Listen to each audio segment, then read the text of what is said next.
उस पोलावरम डैम से यहाँ के लोगों को कोई फायदा नहीं होने वाला, बन गया, कोई फायदा नहीं होने वाला, एक कुटी कौड़ी का पैसा फायदा नहीं होना हमारे छत्तीसगढ़ के, हमारे बस्तर के लोग। कि अब ये जो गांव डूबने वाले हैं उसको लेकर के जो उन्होंने वादा किया, जो वादा किया था पहले, अरे पोलावरम नहीं बनेगा मेरे जीते जी, अरे जीते जी क्या, वो तो बन गया, लकमा तो जी रहा है, कैसा जी रहा है भाई, फिर भी उन्होंने परवाह क्यों नहीं कर रहा है भाई। सवाल है कि क्यों नहीं कर रहा है। उधर तो साड़ियां बांट रहा है कि कोंटा में आकर वो विस्थापितों से क्यों नहीं बात करता, इंजराम के लोगों से क्यों नहीं बात करता, पंडीगुड़ा के लोगों से क्यों बात नहीं करता, डोडरा के लोगों से क्यों नहीं बात करता, जो उन्होंने पहले वादा किया। उन्होंने एक काम नहीं किया।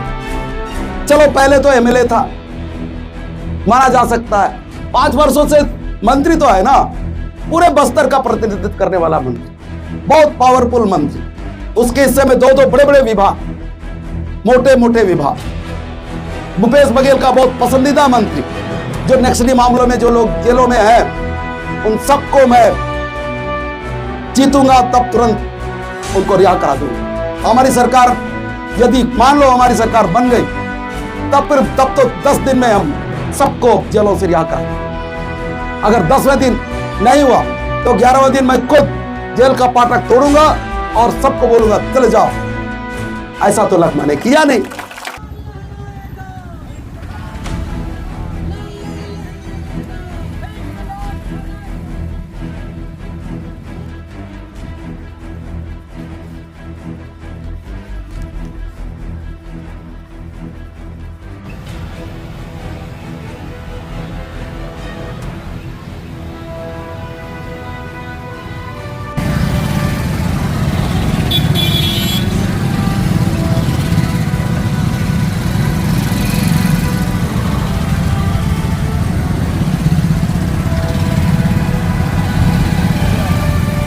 वो यहाँ के लोगों के अंदर और ज्यादा गहरा होता जा रहा है।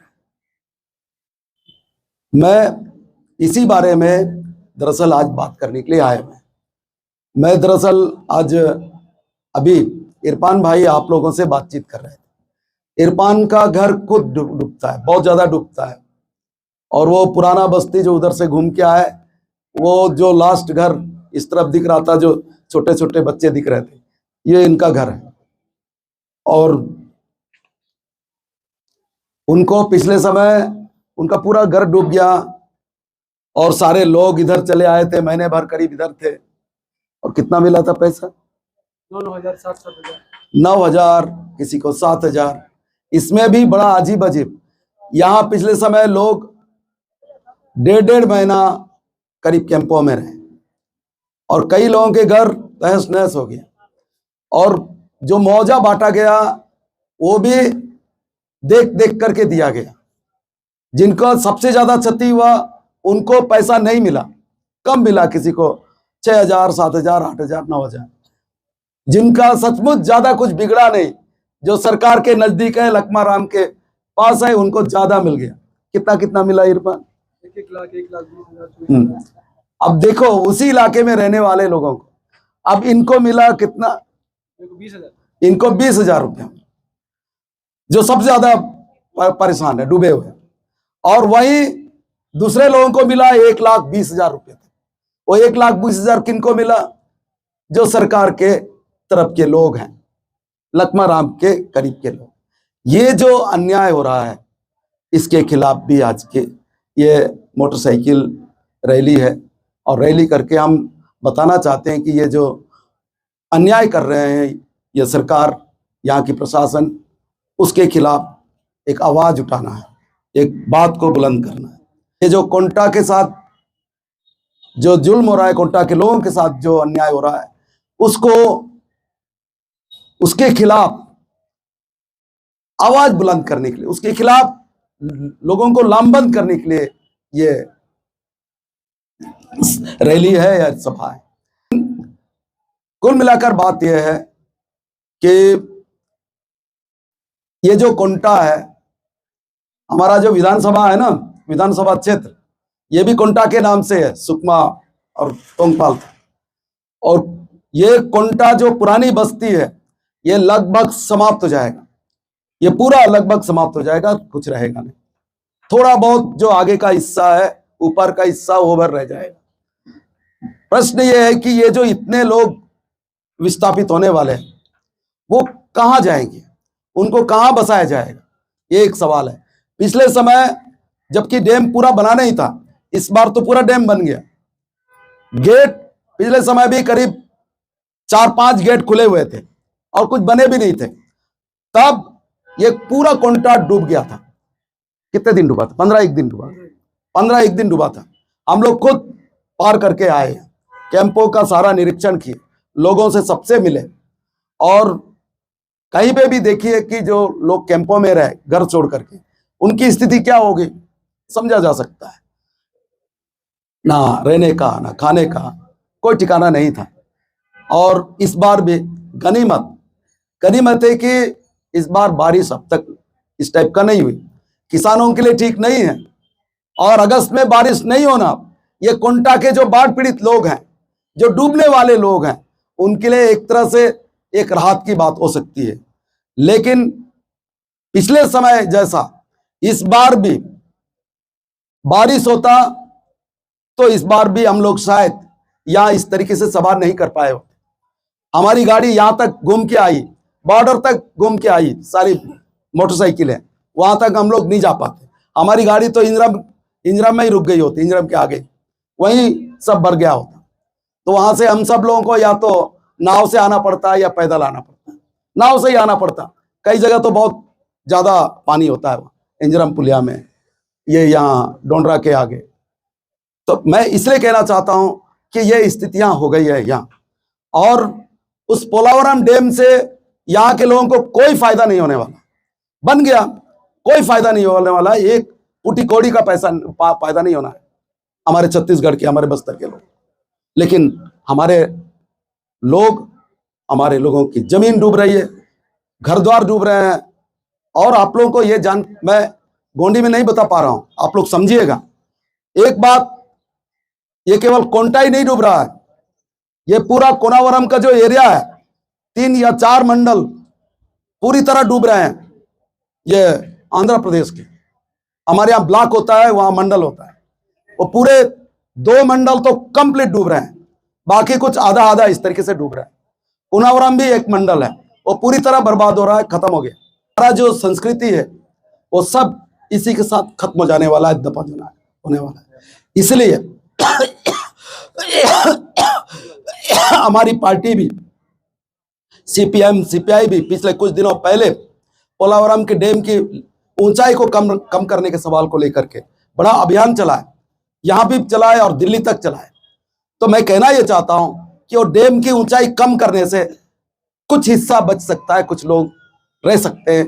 ये कोशिश हुई कम्युनिस्ट पार्टी की तरफ से, वहां के लिए पार्टियों की तरफ से, पर अब तो बहुत देर हो चुका, अब तो डैम बन चुका है। अब चिंता की बात है, चिंता ही करने वाली बात है। और वहां के लोग तो डूब ही रहे हैं, साथ साथ में हमारे इस कोंटा इलाके के इंजरम तक, यहां तक कहिए कि मुला किसोली के वंजमगुड़ा भी डूब रहा है, वहां की जमीन डूब रहा है, कुछ घर वहां के लोग वहां के भी डूबने वाले हैं। तो ये एक स्थितियां हैं। मैं ये बात इसलिए, ये सब आप लोगों को जानना इसलिए जरूरी है कि ये सारा कोंटा तो डूब ही रहा है, हमारा जो डोंडरा है वो भी डूबने वाला है, पंदीगुड़ा डूबने वाला है, इंजरम डूबने वाला है पूरी तरह से। अब आप बताइए, ये सब हो रहा था, पोलावरम को लेकर शुरू में आंध्रा में लड़ाई शुरू हुई, उड़ीसा में लड़ाई शुरू हुई, हमारे यहाँ थोड़ा सुखबुगाहट हुआ। उस समय हमारे यहाँ का जो पंदी लकमा है अभी मंत्री, उस समय एमएलए, वो इधर कई बार इधर मीटिंग किया, कोंटा में किया, इंजरम में किया, पंदीगुड़ा के लोगों से सबसे चर्चा किया, सबसे मीटिंग करके बोला कि पोलावरम से आपको डरने की जरूरत नहीं है, मैं हूं, मेरे रहते पोलावरम नहीं बनेगा। तो आज हम लोग एक सवाल उठाने आए, एक उनसे सवाल करने आए कि पोलावरम तो बन गया, लक्मा राम उसको तो रोक नहीं पाया, ना रोकने के लिए कुछ किया भी नहीं, कुछ भी नहीं किया, और बन भी गया, रोकने के लिए तनिक भी, जरा सा भी, थोड़ा सा भी कुछ काम नहीं किया। और उस समय तो बड़े बड़े डोंग आका, और वो बन गया।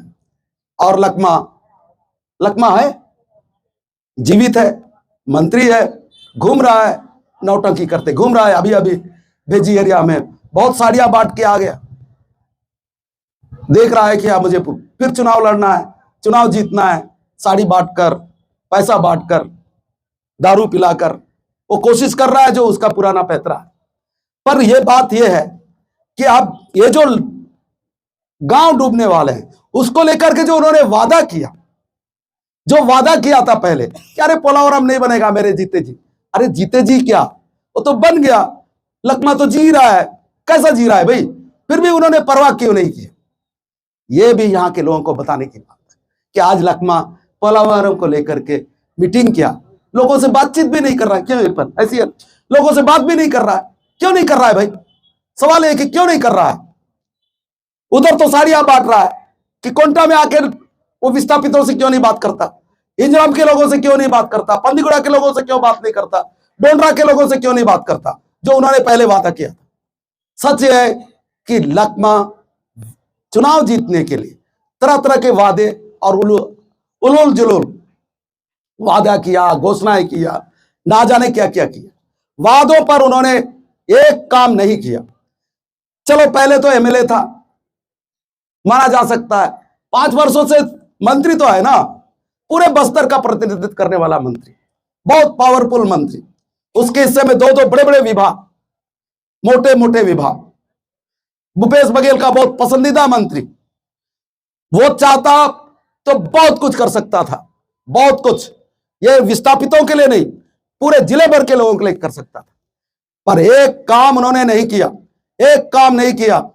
आज यहां बेजी एरिया के बहुत सारे लोग आए हुए हैं, चिंतागुफा तरफ से बहुत सारे लोग आए हुए हैं, कोंटा तरफ से बहुत सारे लोग आए हुए हैं। पिछले चुनाव में उन्होंने बहुत सारे वादे किए कि नहीं नहीं नहीं नहीं, जितने जो नक्सली मामलों में जो लोग जेलों में हैं उन सबको मैं जीतूंगा, तब तुरंत उनको रिहा करा दूंगा। हमारी सरकार, यदि मान लो हमारी सरकार बन गई, तब तो 10 दिन में हम सबको जेलों से रिहा करा देंगे। अगर 10वें दिन नहीं हुआ तो 11वें दिन मैं खुद जेल का फाटक तोड़ूंगा और सबको बोलूंगा चले जाओ। ऐसा तो लकमा ने किया नहीं। लकमा बोला कि 10 दिन तक हमारी सरकार बनने के बाद अगर जेल से नहीं छूटेंगे तो 11वां दिन मैं जेल के अंदर जाऊंगा, जेल का फाटक खुद खोल दूंगा और सबको बोलूंगा चलो बाहर निकलो।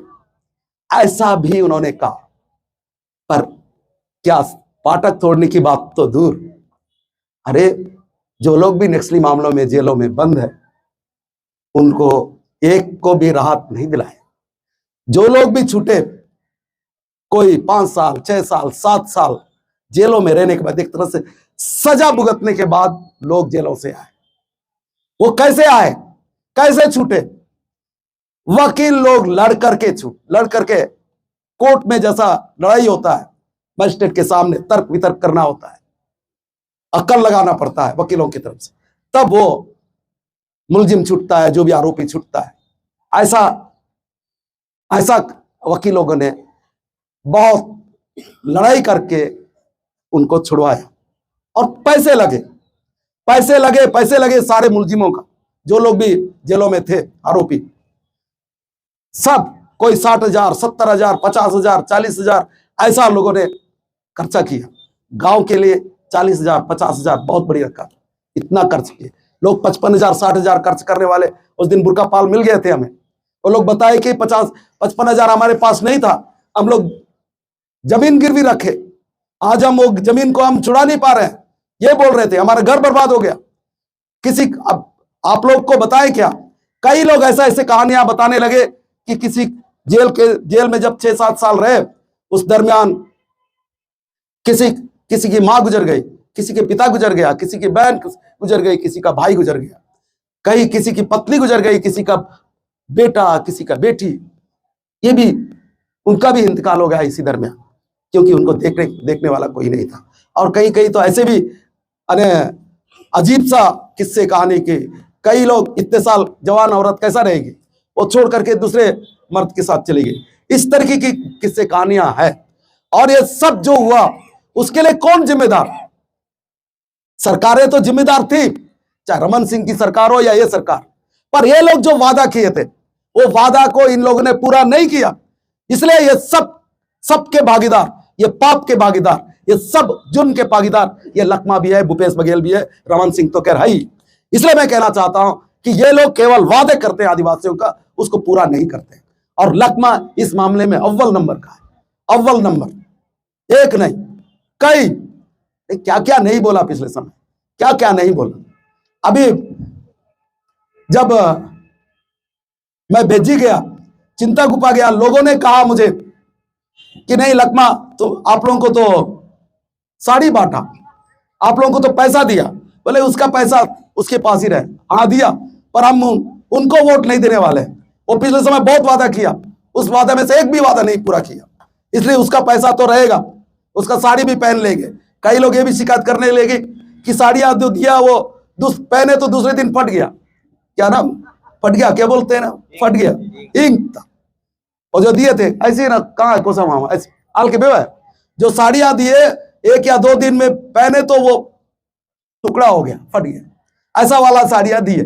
वो कमीशन वाला होगा, बहुत लनपन वाला, इसलिए वो साड़ी भी काम नहीं आए। तो कहना यह है कि लोग उस पूरे इलाके से नाराज हैं। और मैं ये भी जानता हूं कि ये जो कोंटा के लोग, ये जो इंजरम, पंदीगुड़ा, डोंडरा के लोग, ये लोग भी नाराज हैं। ये लोग भी बुला रहे हैं हम लोगों को कि आप लोग आइए। और अब लखमा का दिन गुजर गया, अब उसको हराया जाना चाहिए, हो गया उसका, ये बोलने लगे। इसलिए ये भी सवाल है। पर मैं ये अवश्य कहना चाहूंगा कि ये जो पोलावरम बांध से, उसके पानी से जो जिन लोग के घर द्वार जमीन डूबने वाला है, अब उनके साथ राजनीति नहीं करना चाहते, राजनीति नहीं करना चाहते। हम उनके लिए ईमानदारी से लड़ना चाहते थे। मैं कहना चाहता हूं, जो लोग भी उन दिनों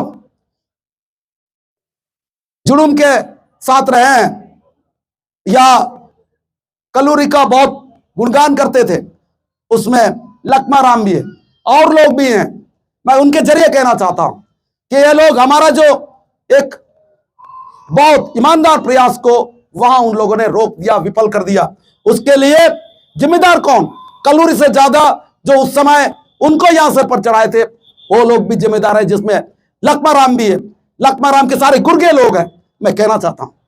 तो इसलिए मैं ये बात याद अवश्य कराना चाहता हूं कि हम लोग इसलिए ये बात कहना चाहते थे कि तब हम लोग भी सलवा जुर्म के खिलाफ सबसे बड़ा पीआईएल डाले थे सुप्रीम कोर्ट में। उसी पीआईएल पर बहुत सारे फैसले हुए। उन फैसलों में से एक बड़ा फैसला यह है कि सलवा जुर्म को उन्होंने बंद कराया सुप्रीम कोर्ट ने। तब तक उस समय के मुख्यमंत्री रमन सिंह बार बार कहते थे कि सलवा जुर्म हमारे देश का असहयोग आंदोलन से भी बड़ा आंदोलन है। 10 बार उन्होंने कहा, 10 बार असहयोग आंदोलन बोलते थे।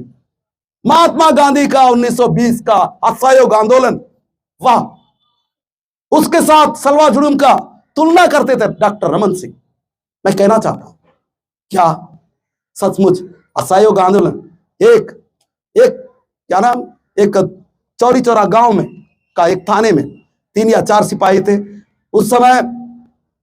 उस गांव के अंदर जो आंदोलनकारी है जाकर के पूरे थाने को जला डाले। 3 या 4 पुलिस वाले तो उनको हत्या कर दिए। उस घटना से महात्मा गांधी इतना दुखी हो गए कि उस असहयोग आंदोलन को उन्होंने रोक दिया, बंद करवाया। और उस सलवा जुर्म में कितने लोगों को कत्ल नहीं किया गया, कितने गांव को जला नहीं डाला गया। और उस सलवा जुर्म को रमन सिंह बोलते थे कि असहयोग आंदोलन से भी बढ़ करके है। आप लोग सब कवर करते रहे महाराज, ठीक बोल रहा हूं? हाँ, कभी नहीं इस सवाल पर नहीं किया कि ये कैसा तुलना कर रहे हो। तो मैं कहना यह चाह रहा हूं कि तब के सबसे खूंखार पुलिस अधिकारी वो यहां के एक सुप्रीम कोर्ट में जाने वाला एक याचिका को उन्होंने रोका। और इसलिए मैं कहना चाहता हूं कि ये अब जो भी हो, ये काम तो हम लोग करने की कोशिश किए, पर लक्ष्मा राम ने क्या कोशिश किया, वो तो तब भी एमएलए था, अब तो मंत्री है। तब क्या किया, केवल यहां आकर के भाषणबाजी भर किया, भाषणबाजी, लफ्फाजी मारा, झूठ मूठ का तमाम दावे किया, पर किया क्या, किया कुछ नहीं, जीरो। और अभी जब मंत्री हुआ उसके हाथ में बहुत कुछ था, उन्होंने नहीं किया, नहीं किया। जो लोग भी पीड़ित लोग हैं, मैं जानता हूं पुराने बस्ती में बहुत सारे लोग लक्मा के बहुत वफादार लोग हैं, ठीक बोल रहा हूं, बहुत सारे वफादार हैं, कोंटा के भी बहुत सारे वफादार हैं। जरा सुन ले, जान ले कि क्या उन्होंने उन पीड़ितों के लिए जिनका घर द्वार सब डूबने वाला है, जो वर्षों का उनके दादा परदादा बनाए होंगे, वो सब डूबने वाला है, उनके साथ सारे यादें खत्म होने वाली है। क्या लक्ष्मा राम ये सब चीज का कभी चिंता किया उसने? नहीं किया, नहीं किया। इसलिए अब आने वाला चुनाव है, अक्टूबर में होगा या नवंबर में होगा, दिसंबर में होगा, जो भी होगा, तब के लिए अभी से वो पैसा बांटना चालू किया। कोंटा बड़ा बदनाम है, क्यों इरफान, सही है? नहीं, पूरा विधानसभा बदनाम है कई कारणों से, पर कोंटा बहुत बदनाम है। बोले यहां बहुत लक्ष्मा पैसा बांटा, पिछले समय पर नगर पंचायत चुनाव में तो इतना पैसा बांटा कि एक एक घर में 2-2, 3-3, 4-4 हजार बढ़ गया। कितना कम बोला, ज्यादा बढ़ गया, एक एक आदमी को ज्यादा ऐसे ही ना, 2-2 हजार, 20-20 हजार मिल गए, 20-20 हजार दिया। फिर लोग लक्ष्मा को वाह वाह कहेंगे, मुझे नहीं मालूम। जो लोग अभी पीड़ित है, परेशान है, मुझे नहीं मालूम, लक्ष्मा से इंतजार कर रहे होंगे कि लक्ष्मा जी आइए, अब शायद रेट ज्यादा बढ़ जाएगा, अब ज्यादा पैसा दे दीजिए, क्योंकि हमारी नाराजगी थोड़ा ज्यादा है। मनीष कुंजा में आकर के मीटिंग करके गया, क्या नाम, क्या बोलते, बाइक रैली करके गया, पूरा यहां का माहौल को बदल दिया, तुम्हारे खिलाफ हो गया माहौल, अब तो हमारा रेट भी बढ़ गया है लक्ष्मा जी। तो अब पहले आपने एक घर के लिए 20 हजार दिया होगा, अब जरा 50 हजार दे देना, 1 लाख भी मांग लेना, बिल्कुल मांग लेना आप लोग, मैं सही कह रहा हूं। लक्ष्मा का खुद का कोई पैसा, उनके क्या नाम, मेहनत का पैसा नहीं है, हराम का पैसा, उसको ले लीजिएगा, 1 लाख या 2 लाख भी ले ले तो ले लीजिए, घर ले लीजिएगा। पर वो एक बहुत धूर्त किस्म का राजनीतिज्ञ, बहुत झूठा राजनीतिज्ञ, क्या नाम, क्या बोलते हैं, धूर्त, झूठा, एक तरह से मक्कार, ये शब्द असंसदीय लगता है। आजकल भाजपा वाले अलग अलग कौन सा संसदीय कौन सा असंसदीय शब्दों का बड़ा लंबा लिस्ट निकाले हैं, मैं वो नहीं कह रहा हूं। मैं ये कह रहा हूं कि ये जो मक्कार, धूर्त, झूठा, ये सारे शब्द लक्ष्मा के लिए कम पड़ जाते हैं, क्या बोलते, कम है, ये उसके लिए ठीक ठाक नहीं है, सही नहीं बैठ रहे ये सारे शब्द। इसलिए कह रहा हूं कि लक्ष्मा वो है, एक काम सिंगल, फिर भी वो कैसा जीत रहा है भाई, केवल पैसा, क्या है, केवल पैसा, दारू, मुर्गा, किस वजह से, ये कब तक चलेगा? कभी भी कोई अच्छा जनप्रतिनिधि नहीं होता, तब ऐसे मुसीबत के समय में वो ऐसे ही भाग जाता है, और लक्ष्मा जैसा भी भाग रहा है। इसलिए इस बात का ख्याल रखिएगा, पैसा ही सब कुछ नहीं होता, पैसा ही सब कुछ नहीं होता है, और भी बहुत कुछ है जिस पर सबको ध्यान देना चाहिए। तो साथियों, मैं और क्या बोलूंगा, क्या बोलूं, लक्ष्मा के लिए तो बहुत सारी बातें बोलने के लिए, पर इतना बोलना चाहते हैं कि वो चुनाव का माहौल में वो चुनावी हिसाब किताब करना शुरू कर दिया है। और अब अगर कोई सजग नागरिक है, नागरिक जो नागरिक का दायित्व समझता है, एक व्यक्ति, एक नागरिक का, और उस वोट का महत्व समझता है, कीमत समझता है, तो मैं समझता हूं कि अब आपका वोट, इस पूरे जिले के सारे मतदाताओं का वोट, इस विधानसभा क्षेत्र के सारे मतदाताओं का वोट, इस बात का आकलन करके देना चाहिए कि लक्ष्मा आखिर हमारे लिए क्या किया, क्या किया। और उन दिनों भी मैं एक बात और कहना चाहता हूं, कह के खत्म करना चाहता हूं, जब सलवा जुलूम चला, सलवा जुलूम पूरा इलाका, पूरा बस्तर एक तरह से भय भय के माहौल में था, गमगीन सा माहौल, भय का माहौल, बहुत आसान, खून खराबा, मार धार, ये सब चल रहा था। लोग कैंपों में जा रहे थे, लोग उधर जुड़ुम वाले शिकार के नाम से, जुड़ुम शिकार के नाम से लोगों को मार रहे थे, खत्म कर रहे थे। तब लक्ष्मा राम यहाँ के लोगों के पक्ष में एक शब्द नहीं कहा कि भाई ये जुर्म सही हो रहा है या गलत हो रहा है, यहाँ के लोगों को किस रास्ते पे जाना चाहिए, कैसा रहना चाहिए, क्या करना चाहिए, ये गलत हो रहा है तो उसका विरोध करना चाहिए, सही हो रहा है तो क्यों सही हो रहा है, यह भी जनता को बताना चाहिए। तब भी लक्ष्मा राम वही ₹100 का रूप धारण किया हुआ था। यहाँ आकर के इसी कोंटा में कभी कहा था लक्ष्मा राम कि सलवार जुलूम जिंदाबाद। क्यों भाई मकसूद, सही कह रहा हूं। यही लोगों ने बोला सलवार जुलूम जिंदाबाद बोलो तो सलवार जुलूम जिंदाबाद बोलो। अखबारों में रिपोर्ट है, मैंने देखा, वो अखबार आज वही है कि वो हमारे पास हाथ में नहीं है, पर मेरी याददाश्त इतना कमजोर नहीं है, इसलिए कह रहा हूं को सलवार जुलूम जिंदाबाद यहां बोलता है, रायपुर जाकर बोलता है सलवार जुलूम। ठीक नहीं है।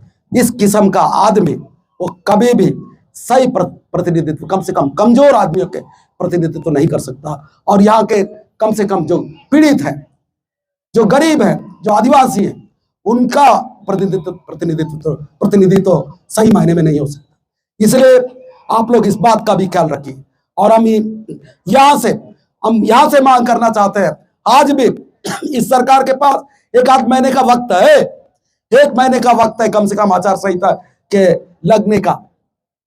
1 महीना उनके पास है सरकार चलाने का, तो आज भी कम से कम महीने भर के अंदर यहाँ की सरकार, लक्ष्मा राम की सरकार, यहाँ के लोगों के पक्ष में कुछ तो कर ले।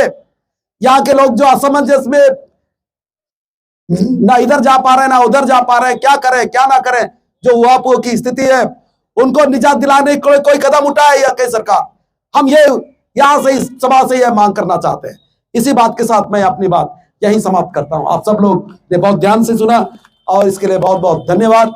और हमारे पार्टी के सारे कार्यकर्ता यहाँ आए हुए हैं, उन सबको मैं लाल जोहार कहता हूं, जिंदाबाद कहता हूं। धन्यवाद।